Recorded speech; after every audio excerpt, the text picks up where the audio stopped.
Hey guys, what is up? It's Dusty here, and welcome back to another crypto video. And I guarantee that today we have some news that you have not seen anywhere else. This is pretty crazy. We have a ton of stuff to talk about, so sit tight, clench your butt cheeks together, and listen to this story. First of all, the BlackRock CEO, the CEO of the biggest investment firm in this world, sees very little demand for Bitcoin. This might sound to you like a negative thing. Let me tell you guys exactly why it's not and why exactly I described this in my previous video. Alright, so before we get into it, guys, make sure you press that like button. It shows your appreciation, but most of all, it just helps the video perform just a little bit better and doesn't cost you anything. All right, now what I'm trying to say is that the BlackRock CEO here has actually shown a pretty progressive stance and a pretty open stance towards crypto over quite a long while here. We've made a couple of announcements about him, and generally speaking, he was a pretty good guy. His name is Larry Fink. He was pretty much into Bitcoin for a little while. However, all of a sudden, it has changed a little bit. Here he says, "In my last 2 weeks of business travel, not one question has been asked about that crypto. That is just not part of the focus on retirement and long-term investors. We see very little in terms of investor demand on those types of things," which he's talking about is these pension funds, retirement funds, and IRAs, which I can partially get because these things are a lot riskier for the retirement fund, and partially disagree with because of the statistics that we have seen. A lot of retirement funds and even now IRAs are literally open to people investing with Bitcoin. And so logically speaking, most retirement funds have obviously looked into it. Yet we can't really look into it, right? We don't know if he's being manipulated to say this. And why I'm saying all of that is because he suddenly changed his mind. All of a sudden. Well, what I found after a little bit of digging is that on Forbes, a lot of people right now are talking about BlackRock, specifically right now, right? This is the 12th. 12th is important stuff. Watch this, all right? Because this guy is really important for the crypto space. He is the CEO of the largest investment firm in this world, all right? So an hour ago, this one came out the 12th of July, so about 1.5 days ago or so. What is expected from the BlackRock stock in Q2? Why is that article on Forbes? I don't really know, but it's all of a sudden there. And here it says BlackRock is scheduled to report its fiscal Q2 2021 results on Wednesday, July 4th. That is also what's happening right now today. We expect BlackRock to beat the consensus estimates for revenues and earnings. The firm posted better than expected results in the first quarter. Now, what is a big part in all of this and why am I so hyped about it? Well, look at this. Beijing, and this is June 11th, so last month, approves BlackRock's wholly owned mutual fund business in China. Now, I don't want to step over my boundary too much, but I think you guys can understand where I'm going to. And here's another one that just was published yesterday, or the day before. BlackRock boss Larry Fink says bad climate regulation is pushing the world towards $100 oil. So these couple of articles together, what does it point towards me? Well, let's quickly check out the oil price right exactly now. Oil price. Let's quickly, oil price chart, crude oil, there we go. Can we find it somewhere? It's hard to see. There's so many little numbers on this one. There's... which one are you going to take? Okay, this is not... of course, there's a lot of different oil ones. Which one are you going to go for? Well, in reality, no actual one has hit $100. Let's put it like that, all right? So it's beneath $100 at least. Let's quickly see here. How do we check oil price? It's not that simple as I would have expected it to be. Let's say it's about $73 or so. He's an oil maximalist in that specific regard. Well, he's also pretty big, or at least happy right now with some moves over in China. If you guys put two and two together, well, first of all, crypto and this whole energy/climate change thing, he might want to change his stance because of that, right? I mean, I could put up both sides where, for example, crypto could be good for climate regulation or climate change could be bad. You can kind of push that both sides. You can actually say that the oil part is also why he's really not that much a crypto guy, but more so a traditional investment type of guy right now. The fact that he's really happy with China right now could be, again, having to do something with this climate change or climate regulation/energy regulation. Could also have to do with the fact that they banned Bitcoin and maybe he needs to pull some strings over there in China, because getting yourself some of these things approved in Beijing might not be that simple. You might have to put a little bit of support right there. And then the statement of not being that happy towards Bitcoin, maybe there was something within the deal. Point being, even though we do not know, This is something you most likely have not thought about, right? That the BlackRock CEO, or the holy BlackRock, who the freak knows, are just giving out these statements purely because the Chinese government, not saying it is true, all right? Please, Chinese government, don't come after me, all right? I'm just a guy trying to report some news, please, all right? Please let me be. But just you haven't thought about the fact that that could be, that he has to give these sorts of statements, or that it was said over there, Bitcoin is not good, make it not look good. Well, because why all of a sudden did he change his mind? Why all of a sudden? I mean, the banks are getting into it, all the big guys are getting into it, and we know the institutional investors slash, I guess, hedge funds, retirement funds, all those guys are looking at it. Just because of the last 2 weeks, nobody has asked him about it, which we don't know if that's the truth or not. He gives that as an argument as to why there's no demand for Bitcoin in the real world, in that asset class specifically. I don't know, guys. I don't really feel it. I don't really feel as if that's where we should be at. But then again, it's just something for you to think about for yourself. It's all kind of coming together. Could also be because he thinks about the stock price in a certain way, that he thinks that this is the best statement to put up there. Just understand, you don't become the most big hedge fund out there, or asset under management company, by being there for your small people. No, this is smart money versus dumb money. You and I are the dumb money. Even though you might be a multimillionaire, you are still dumb money in the eyes of in the eyes of trillions of dollars. Right? You're still an idiot in that respect. So am I. So are all the guys that we most likely know, because we can't beat these guys. These guys maybe, for example, have hundreds of employees trained 40 years to try to beat us with every single vein in their body. They're not nice people in that respect. They want to make money. They're not looking out for your feelings. And so we have to, in our mind at least, play the game with them and try to beat it at that. It's not simple though, but make sure you understand there could be so much behind this type of stuff. Maybe there isn't, but maybe there is.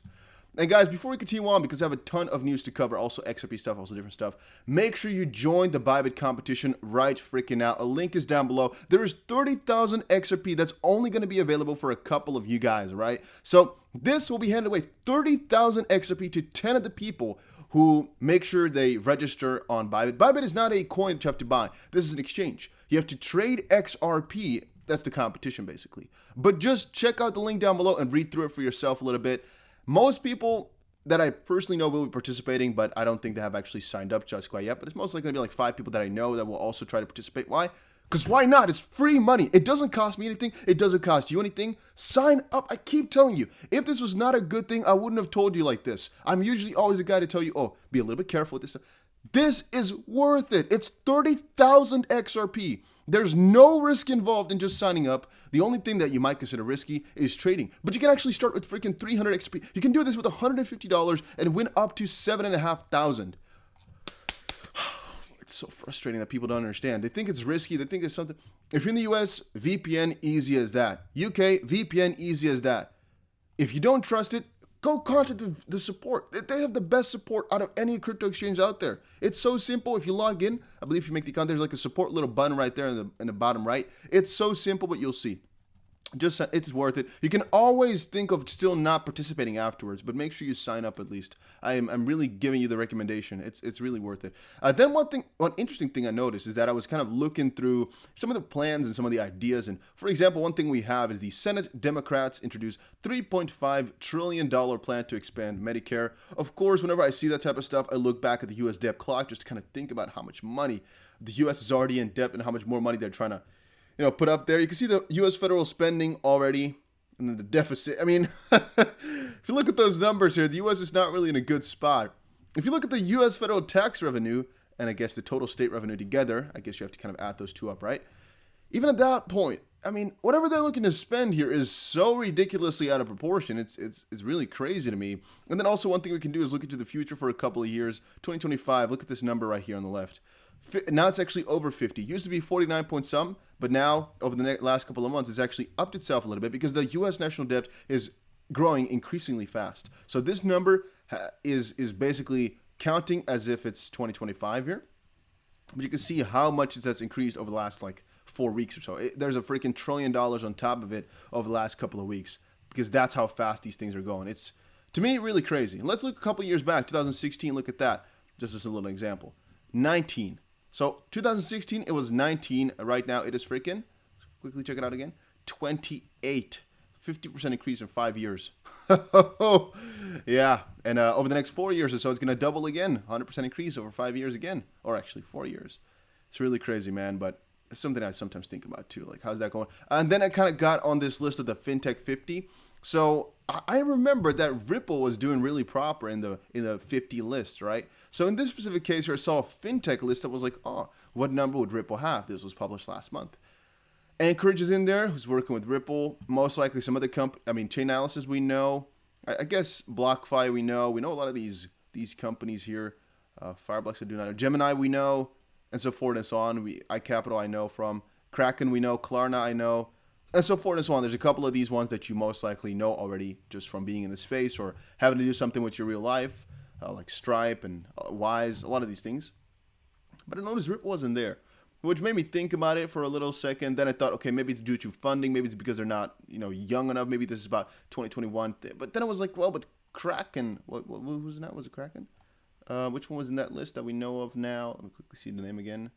Kraken was in this list, and that's the same type of scenario. It's like it's a San Francisco-based company, not necessarily that new, also in the blockchain/Bitcoin tech. Why is Ripple not in this list? Just kind of thinking about that. Like, why?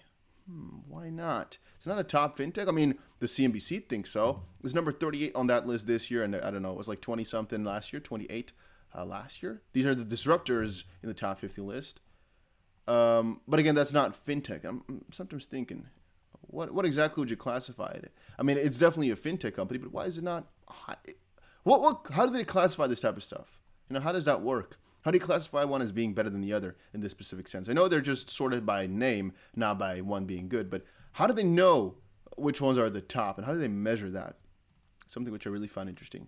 Because, I mean, this one is here, Paxos, Aurum, McAfee, Coalition, but then, like, how does that work, right? I just sometimes wonder about that type of stuff. Let's quickly move on, though. On-chain data suggests Bitcoin will rise to 157,000 after road pullback ends, says analyst Willy Woo. I don't really care about what he says specifically because people will say what they want to say. And, of course, they'll say whatever they have the best benefit of saying. At least that's what I keep telling you guys in these videos, that I don't really trust, quote-unquote, analysts like that. Point, however, being, we will still rise and we'll see a moon after a pullback or after a downfall. Yeah, I'm going to agree with that, though. And the fact that these institutions know it, too, is fact. We got two articles here on Visa. Visa to approve Bitcoin spending card for Australian startup crypto spend, and another one kind of saying the same thing. Visa to approve Australia's first card for spending Bitcoin. I don't really care about it. I'm not in Australia, but for all my Australian guys and maybe New Zealand guys that might benefit from this, I have no idea. Props to you. Maybe that's nice. Maybe that's cool. Maybe you're going to use this. So enjoy the news, right? Enjoy the news. Let's see what else we have right here. GBTC unlock. How will it weigh on Bitcoin's market? There's two scenarios. One, the GBTC price is already measured in or factored in, and two, it doesn't do anything. You decide for yourself which one you think it's going to be. Bank of England says institutions are not a large part of the crypto space to warrant action.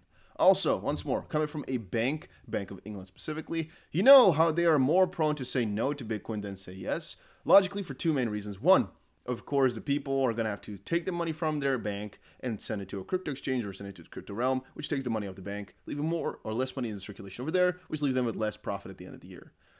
I would say the second one is it basically takes away from the banking appeal at all. So crypto just and banks, they don't really come together. I guess the third one even is the CBDC realm is about to come. And the more interest there is for Bitcoin and stuff like that, the less people will be happy to use CBDC. And right now, of course, since the race for that is on, I can see some logic in all those things. So just something to think about here.